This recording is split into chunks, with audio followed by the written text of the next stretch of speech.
And just like that, the regular season is officially over. Next week is conference championship weekend, and then we'll get our final 12-team playoff rankings. November was absolutely crazy for college football, and yesterday was no different. So after a crazy week 15, here is how my top 25 looks. Before we get to my rankings, make sure to hit that subscribe button and turn on those notifications if you're new to my channel. If you're watching this video, odds are you love college football, and odds are you aren't subscribed to my channel. So make sure to subscribe to one of the best college football communities here on YouTube. Oregon finishes the regular season as the only undefeated team. They took down Washington 49-21. Dylan Gabriel threw for over 200 yards with 2 passing touchdowns while adding a touchdown on the ground. Meanwhile, running back Jordan James ran for 100 yards and had 2 rushing scores. The Ducks finished the regular season 12-0. Like I said, they're the only undefeated team, but yet it just doesn't feel like they were the best team in all of college football this season. I've tried explaining this in weeks past, and again, I get that they're undefeated,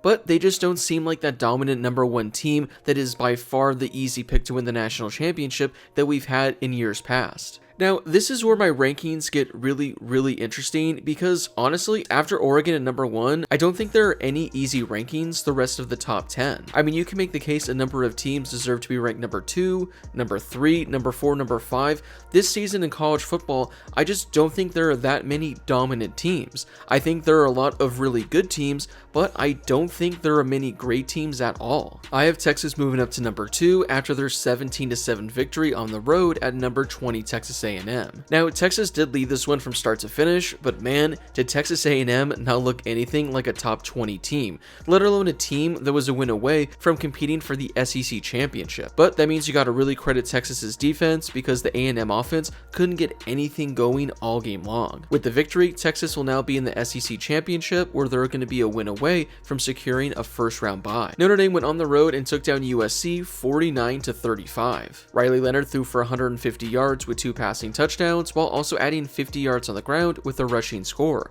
As a team, the Irish ran for over 250 yards and had 3 rushing scores. Now, although the offense was great for Notre Dame, their defense was a little bit concerning considering they allowed USC to score 35 points with over 550 yards of total offense. A lot of people want to hate on Notre Dame because of their week 2 loss to Northern Illinois, but after that loss, they won 10 consecutive games and they've been one of the best teams in college football ever since early September. Penn State dominated Maryland 44-7. Thanks to the Ohio State loss, the Nittany Lions secured a spot in the Big Ten title game. Drew Aller finished his day with 200 total yards of offense and 2 touchdowns. Meanwhile, on the ground, Nicholas Singleton ran for 100 yards and had 2 rushing scores. It's pretty remarkable that Penn State is ranked inside the top 5. They're going to be playing in the Big Ten title game because it really seems like we didn't talk about them all that much this year.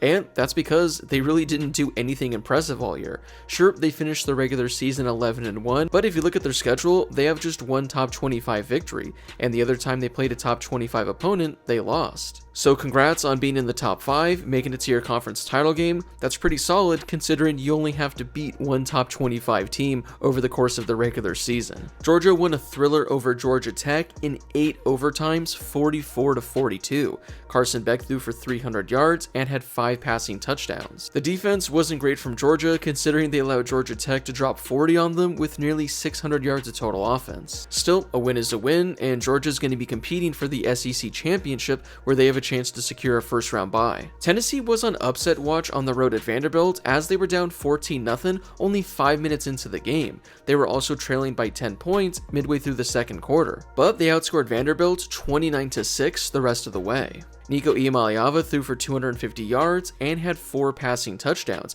Meanwhile, running back Dylan Sampson ran for just under 200 yards. Tennessee finishes their regular season 10-2, and they've secured a spot inside the top 12. SMU wrapped up one of the more surprising seasons of any Power 4 team in college football this year. They dominated Cal 38-6. Kevin Jennings threw for 225 yards and had 2 passing touchdowns. SMU finishes their regular season 11-1, and they're going to take on Clemson in the ACC title game. Arizona State closed their season with a bang as they dominated their rival 49-7. Sam Leavitt continues to be one of the best young quarterbacks in all of college football. He threw for 300 yards with 3 passing touchdowns. Running back Cam Scadaboo continues to add to his Heisman campaign as he ran for 180 yards and had 3 rushing touchdowns. After being picked picked to finish dead last in the Big 12, the Sun Devils finished the regular season with 10 wins and a spot in the Big 12 title game with a chance to go to the college football playoff. One of the more embarrassing losses of the entire season goes to Ohio State as they fell at home to Michigan 13-10. Coming into this game, the Wolverines were 6-5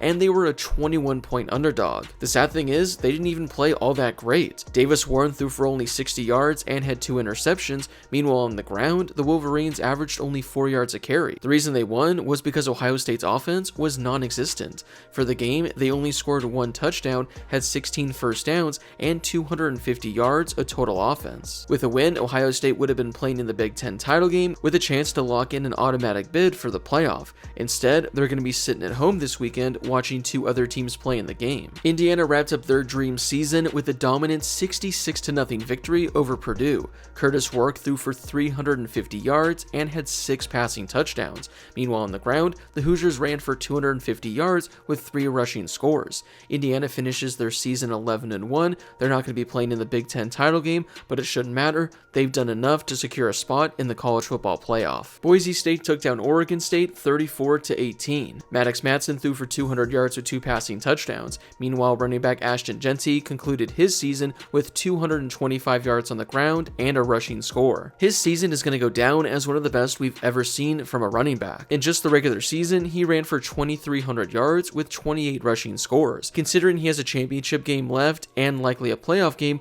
that's 2 more chances to potentially break a couple of records. Before we get to the rest of my rankings, I'd like to share with you guys how you can make the college football season more exciting and even win some money. I've partnered with Underdog Fantasy to bring you this amazing deal. If you download the Underdog Fantasy app and use promo code Harris, they'll match your first deposit up to $1,000. That's right, they're giving you up to $1,000 of free money. You can choose your favorite players from every game and decide whether or not they'll go higher or lower than their projections. So to add a little extra excitement to every game and win some money, make sure to use promo code Harris for a 100% deposit match up to $1,000 at Underdog Fantasy. You guys can also sign up using the link in my description as well. South Carolina just continues to win as they went on the road and knocked off number 12 Clemson 17-14.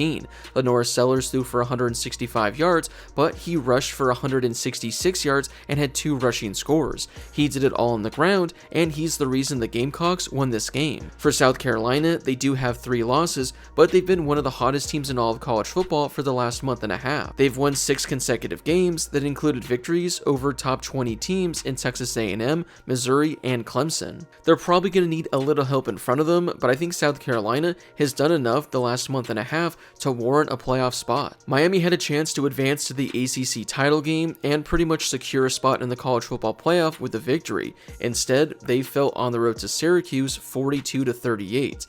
Now, Cam Ward did all he could as he threw for 350 yards and had 2 passing touchdowns. The issue was Miami's defense couldn't stop anybody. I mean, I probably could have put on some pads and I probably could have picked up a number of yards last night. They allowed Syracuse to drop 42 points with 26 first downs and 500 yards of total offense. Things are going to get really interesting for Miami now because with this loss, they're no longer going to get to play in the ACC title game and they're probably going to have some help around them. Ole Miss finished their season with a pretty underwhelming victory over 2-10 Mississippi State as they won by only 12 points. This was only a 3-point game at the half and only a 6-point game entering the 4th quarter. Jackson Dart had his worst game of the season as he threw for only 140 yards. Luckily for the Rebels, Ulysses Bentley had one of his best games as he ran for 150 yards with a rushing touchdown. I don't think Ole Miss has done enough to secure a spot inside the top 12, so for them, they gotta hope for some sort of chaos around them. The same could be said for Alabama, who took down Auburn 28-14. Jalen Milroe threw for over 250 yards and led the team with 100 yards on the ground and 3 rushing scores. Alabama's not going to be playing in the SEC title game. They have 3 losses, so they're going to have to hope for some chaos around them as well. Iowa State locked up a spot in the Big 12 title game by taking down number 24 Kansas State 29-21. Rocco Beck threw for 140 yards and had 2 passing touchdowns, while also adding 40 yards on the ground with a rushing score. It's been a weird season for Iowa State, as they were undefeated, ranked inside the top 10 for the first half, dropped a couple of games and looked like their season was over, but just like that, because of a lot of craziness in the Big 12, they're going to be playing in the Big 12 title game with a chance to secure a spot inside the college football playoff. Speaking of potentially securing a spot in the college football playoff, UNLV punched their ticket to the Mountain West title game with their 30 38-14 victory over Nevada. Malik Williams threw for 170 yards and had 2 passing touchdowns while rushing for over 100 yards and a rushing score. As a team, the Rebels ran for over 350 yards. For UNLV, they're going to have a rematch with Boise State in the Mountain West title game. If UNLV is able to take down the Broncos next weekend, the Rebels are probably going to get that 12th and final spot in the playoff. BYU won a thriller late as they took down Houston 30-18. Now, although BYU wasn't playing for anything, there was still a lot on the line with this game. If BYU would have won, Iowa State would go to the Big 12 title game, but if BYU would have lost, it would have been Colorado going to the Big 12 title game. So there were a lot of Big 12 fans that were tuning into this game with a lot of rooting interest. Things were really interesting late in the fourth quarter as BYU had only a 6-point lead and Houston had the ball with a chance to take the lead late in this game. But a huge turnover from Houston put BYU in scoring position and they put this game away. It was a rough finish to the season for BYU considering at the start of November they were in the driver's seat to reach the Big 12 title game and they looked like they had a spot in the playoff all but locked up. Still, a 10-win regular season is pretty damn impressive. Clemson blew this one late as they fell at home to number 15 South Carolina. Now for the Tigers, this loss should have been detrimental and it should have wiped them out of playoff contention, but because of the Miami loss we talked about earlier, Clemson now has a spot in the ACC title game, and if they win, they're going to secure a spot inside the top 12. Illinois wrapped up their season with a 38-28 victory over Northwestern. Luke Altmaier threw for 170 yards and had a passing touchdown with a rushing touchdown. Meanwhile on the ground, Aiden Lawfrey ran for just under 200 yards and had 3 rushing scores. All season we've been talking about Oregon, Indiana, Penn State, and Ohio State in the Big Ten, but quietly, Illinois was almost just as good. They finished their regular season going 9-3. Colorado took Oklahoma State behind the barn and shot them as they won 52-0. Shedeur Sanders threw for 440 yards and had 5 passing touchdowns. LaJohntay Wester caught 11 passes for 175 yards and had 2 receiving touchdowns. Meanwhile, Travis Hunter caught 10 passes for 115 yards and had 3 receiving touchdowns. I'm kind of bummed for Colorado because I was really hoping that they would make it to the Big 12 title game. A Big 12 title matchup between Colorado and Arizona State would have been fantastic.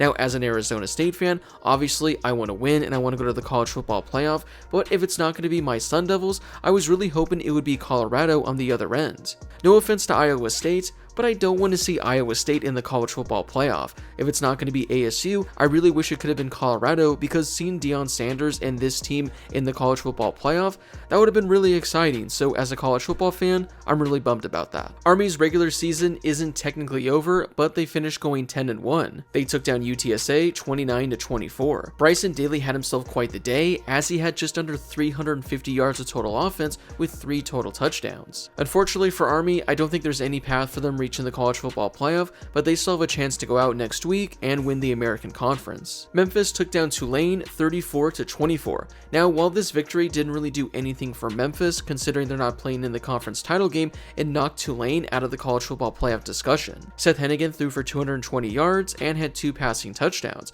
Meanwhile, on the ground, Mario Anderson Jr. ran for just under 200 yards with a rushing score. It's a drag that Memphis couldn't make it to the American Conference title game, but they finished their regular season going 10-2. Missouri wrapped up their season with a 28-21 victory over Arkansas. Brady Cook threw for 170 yards and added 70 yards on the ground. Meanwhile, running back Marcus Carroll rushed for 90 yards and had 2 rushing scores. This was a really weird season for Missouri. I was really high on them entering the year as I thought they could be a potential SEC dark horse and a playoff dark horse as well. Now, they didn't quite make it to that level, but they still finished their regular season going 9-3, which is pretty damn good. But it felt like Missouri was just a really disappointing team all year long. We'll wrap up today's video with Tulane, who lost at home to Memphis 34-24. Darian Mensah did all he could as he threw for 320 yards with 2 passing touchdowns. It was just Tulane's defense that couldn't stop Memphis at all as they allowed nearly 500 yards of total offense. Still, Tulane has a chance to play in the American Conference game with a chance to win the conference, but because of where they're likely going to be ranked in the next round of college football playoff rankings, they're not going to be able to leapfrog over the Mountain West champion and get into the college football playoff. Well, that wraps it up for my top 25. What were your thoughts on today's rankings? Was there a team I had ranked way too high or a team that I had ranked way too low?